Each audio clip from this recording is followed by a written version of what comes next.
20. Troubleshooting repair.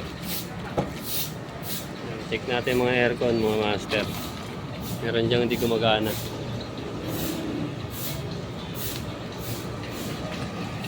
Hindi wag na yan. Ano na lang yan.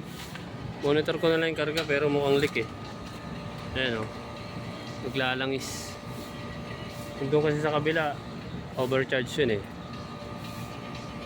Ito naglalangis. Mali kasi yung pipe na ginamit eh no. Hindi siya match dun sa flare niya.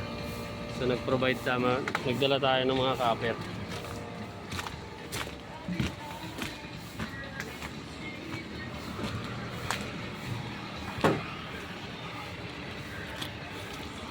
Ito mga master, dapat ganyan, uno. Sukat na sukat. Wala na akong sound.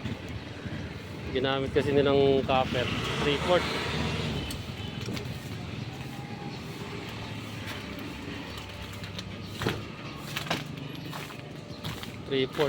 Uno yung flare na itong unit na to, ayan o.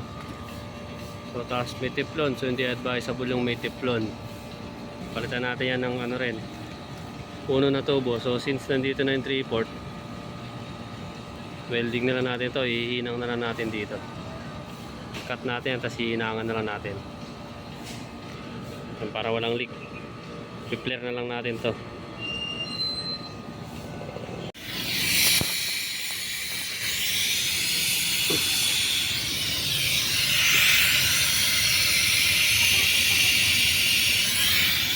May leak sa terminal ng compressor.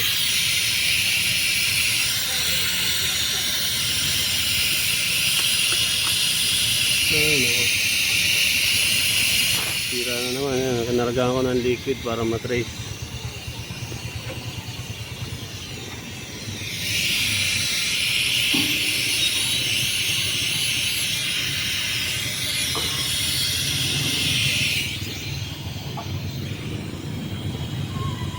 Yan o, gaya ng sinasabi ko kanina, 3/4. So 3/4 yung suction line nila mga master na ginamit. Tama yung discharge pero yung suction line pipe size mali. So dapat kasi di uno yan. So ito. So provide ko na to mga master. Yung pa yung iba, mga putol-putol. Yan. Yan, provide ko na yung iba dyan, yung mga copper na di uno. So ang gagawin namin dito, ang ginawa ko dito, nagpanibago akong flare. So hindi ko na mapakita yung kinalas ko na ganito no? Wala eh. So ito yung ginawa nila mga master o yan. Yan, so ang luwag diba? Yan, tapos usually pag deliver nito may cup to. Binutas lang nila yung cup na made of copper, binutas lang nila tapos piniltin nila to. So pwede din naman kasi ganun din naman halos lahat ng ginawa nila dito eh. Ganun lahat yan eh. Okay naman, ang problema nga lang pag nagtagal, pag naluto, so lumuluwag siya. So karamihan tabingi pa yung pagkaka-install nila tapos nakatiplon. So lagi natin tatandaan, dapat copper sa copper to, hindi na kailangan nalagyan ng tiplon to. Ayan, may mga tiplon no? So hindi mo na kailangan lagyan ng tiplon yan, basta maganda yung pagkaka-flare mo tapos maganda yung pagkakaigpit mo. So hindi na kailangan lagyan ng flare yan. Ayan, so yung ibang pagkaka-flare kasi nila may tama. Ayan o, kita ba? Ayan, may guhit, may tama yung flare nila. So siguro ayaw na nilang ulitin, kaya tiniplon na lang nila para makasigurado. Yan, yan yung guhit oh. So may tama siya. Yan, so sa pag-flare nito minano-mano ko lang kasi wala akong size na flaring tool na ganito kalaki. Mano-mano lang yung sinaunang proseso pa. So plies ginamit ko kasi hindi naman ubra sa diuno yung long nose eh. Yan, tapos pinler ko dito. Ayan.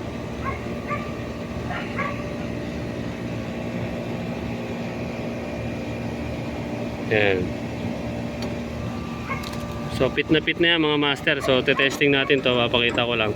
So ito naman, lampas na yan hanggang dito. Kain na kain yan.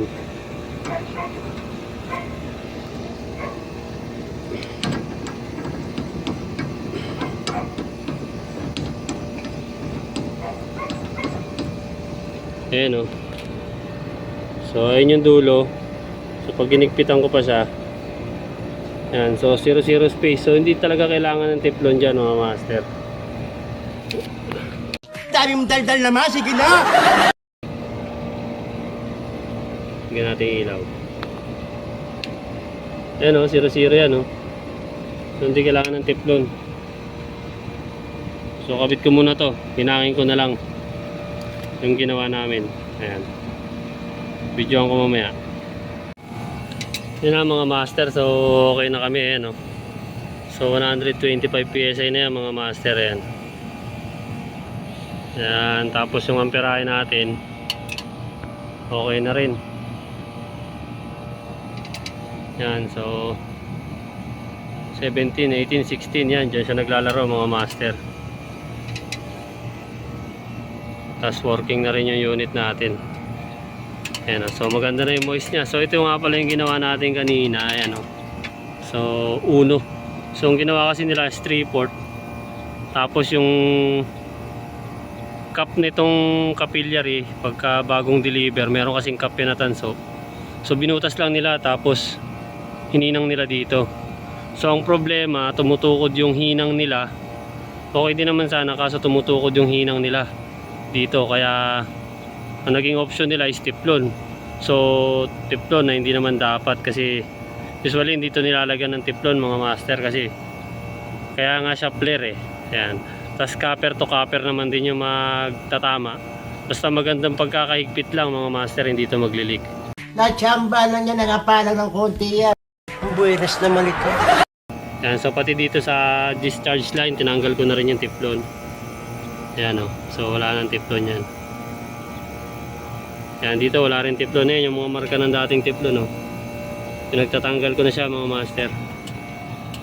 Ayan, so maganda yung pagkaka-moisture nya. So siguradong malamig na ito sa baba. Ayan, so ito na yung amperahe natin, tumaas pa siya. Ayan. So ganun lang, naglalaro lang siya 16.7 to 16.20 amperes mga master. Ayan, tapos continuous Aston brand to. Ayan, so biglang sinara lang namin unit kasi medyo makulimlim eh, no? Baka biglang umulan. So nag-aambon-ambon na kanina eh. Ayan. So meron pa tayong i-check dito. So yung number 16, so patay sindi siya. So malamang nagti-trigger din yung low pressure niya kasi nga lahat ng unit ganito. So 3/4. Tapos yung cup ng flare natin binutas lang nila. So ang nabili kasi nilang materials dito malamang lahat 3/4. So hindi nila siguro ini-expect na di uno tong copper na gagamitin nila. Dahil di uno tong butas ng flare na ginamit. Ayan, so tama yung discharge. So yun nga lang, nagkamali sila dun sa application ng ano, ng suction line. So hanap tayo dito na naka-open na ano, na cup para mapakita ko sa inyo. So kung wala, picturean ko na lang. So ilagay ko na lang dito sa screen. May picture naman ako kanina. Ayan, so wala, may mga takip eh.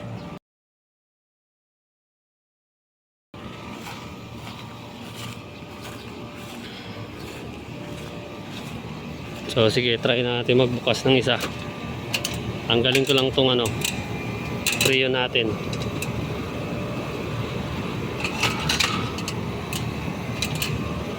Yan, so dito ang ginawa natin, so nabutan kasi natin to na halos wala ng karga, so hangin na lang. So ang ginawa natin, discharge na natin yung hangin nya. Tapos syempre nag-iinang tayo, and then leak test. Hindi pala, hinang, then leak test, tas vacuum. Yan, so lagay ko muna to mga master. Balikan ko kayo, mag-open tayo ng isang ganito na sinasabi ko na 3/4 yung ginamit nila. Yan, so itong katabi lang mga master, yan. So i-check din naman natin to kasi papataysin dito. So ito, kitang-kita na dito mga master, yan, oh. So kung makikita nyo, 3/4. Tapos may free space siya, oh, kitang-kita. Ilawan natin. Ayan, oh, may free space dito mga master, yan, oh. 'Di ba? So hindi siya tama. So sa una okay siya. And then pag nagtagal, so siya yung magiging cause ng leak. Kaya siya undercharge. Laglag ko yung tornilyo. Ayan mga master, oh, pakita ko pati sa discharge line naglagay sila ng teflon na hindi dapat talaga. Ayan, oh. Oh, 'di ba? May teflon, tapos dito may teflon. So maling-mali yan mga master, maling-mali. So sukatin ko yung karga nito. Tapos papalitan ko rin ito ng uno. Kasi para isang gawa lang, hindi tayo paulit-ulit karga ng karga. So yan mga master, sinasabi ko sa inyo. Oh, ayan, papakita natin. Punasan natin yung lens. Ito. So 3/4 yung tubo niya, uno yung flare nut niya. Yan, so ito yung sinasabi ko sa inyo, yung cap. Ayan, may kita sa ilalim.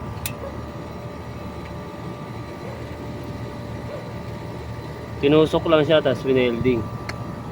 So ang problema nito mga master, nilagyan pa nila ng teflon. Yan. So ito ngayon na naging cause ng leak, teflon. So kumakalang siya, nagkakaroon tuloy ng free space para magkaroon ng leak yung system. So sa lahat ng video ko, paulit-ulit ko sinasabi, hindi pwedeng lagyan ng teflon tong copper mga master. So useless yung flare natin kahit gaano kaganda pagka merong teflon, dahil kakalang lang to sa sa pagitan ng flare nut at saka ng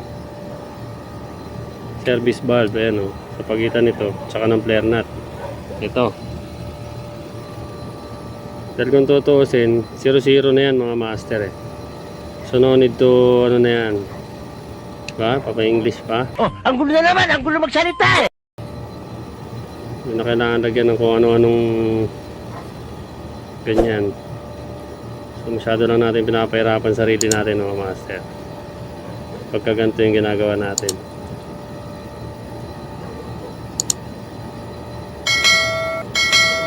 Yan, so kung may papansin nyo, yung service valve nya naglalangis na, di ba? Kasi nga nagli-leak.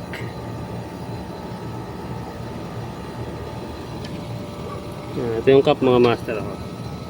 Mabivisualize ko lang ng maigi. Yan yung cup.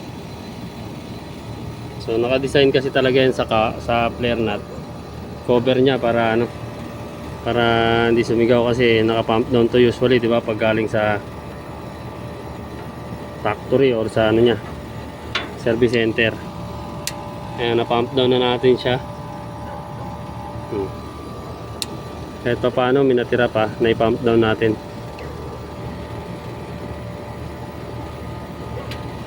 Ayan, so siguro open na rin natin to. Nagpakuha tayo ng ilaw baka sakali. So double check na rin natin yung loob ng system, baka may leak din doon sa loob para hindi tayo pabalik-balik. So pag nagkanik kasi ito, tatawagin back job. So useless yung effort pagka ganun. Sayang pagod lang tayo mga master. So andito na lang din naman tayo. Quality na natin yung trabaho. Sana all.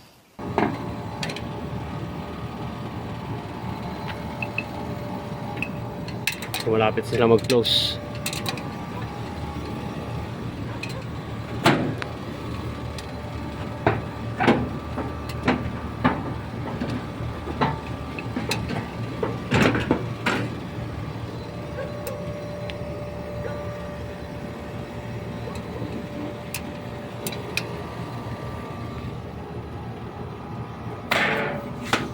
tabi.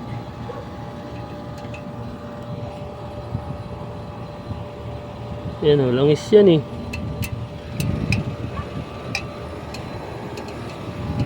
Dito sa ano, service valve. Check na rin natin. Pa sa service valve galing eh.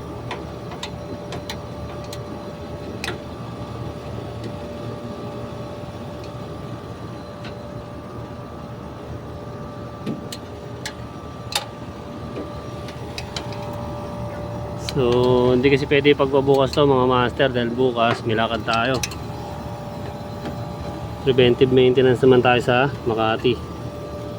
Sa bago nating ano, customer.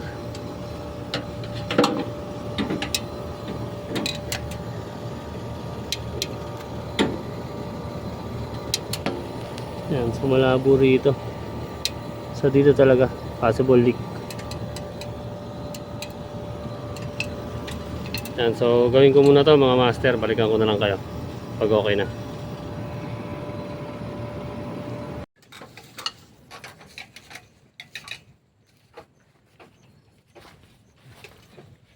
Ayan, natapos na kami mga master. Hinabi na kami. Naabot na kami ng alas 10 eh, no? So may ilaw-ilaw na kami. Ayan na. So pero hindi pa na-testing yan. Testingin na lang. Tapos additional karga na lang. Nilagyan lang muna natin standing pressure. Sana tayong free yun eh. So bibili pa tayo.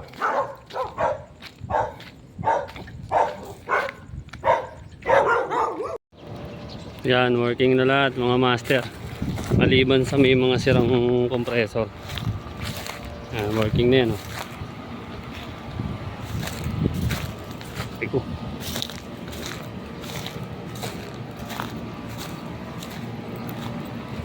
Ito, sira compressor. So wala pang approval yan eh. Para palitan yung compressor. The rest, gumagana. Tapos itong isa. Sira rin compressor na ito. Tapos nabagsakan pa ng puno. Ngayon, wasak-wasak oh.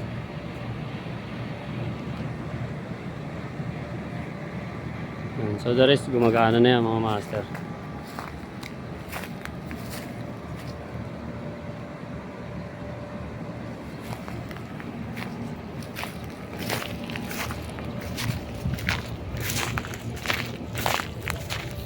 Kain ka niyan, ipil-ipil. Ayun, kinain ko ang ano, Sabado. Working na lahat. Nak.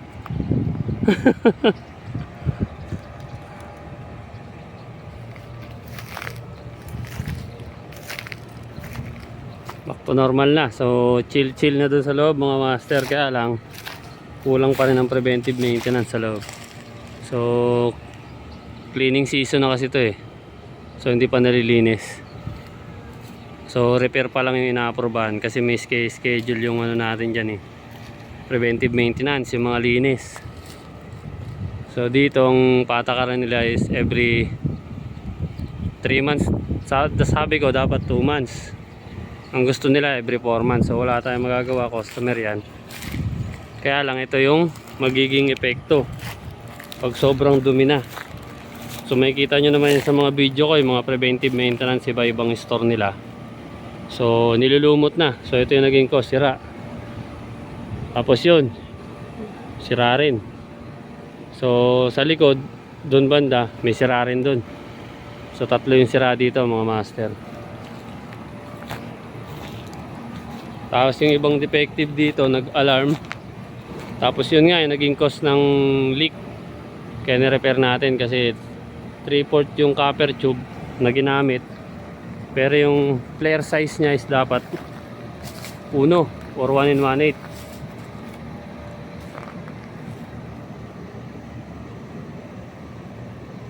Yan, so nag-leak. So lalagay ko na lang sa screen yung picture ng ano. So pero sa video natin pinakita ko rin yun. Yan, so dito akitin natin, pakita ko. So hindi naman natin mapapalitan na yung buong copper pipe magmula dito sa outdoor hanggang doon sa indoor. So ito. So ito yung pinalit natin. So ito yung ginamit nila. So makikita naman yung difference dyan mga master. Ayan o, di hamak na mas maliit tong isa. Ito, compare dito. Ayan, so tapos pinagtatanggal natin, nilagay nilang mga tiplon. Ayan, so lagay ko na lang sa screen yung ginamit nilang una. So working good na to. Ayan, maganda na yung moisture nya oh. So tapos yung pressure and gauge nya. Ayan, so ayan, almost 100 PSI. Tapos 13.7 T. Ayan, bumababa pa siya. 13.65. Ayan, ayan yung amperahe nya. So stop charging na muna tayo. Ayan, so antayin lang natin mag-equalize yung preon sa buong system. So possible tataas pa yan or bababa pa yan. So overall okay na lahat.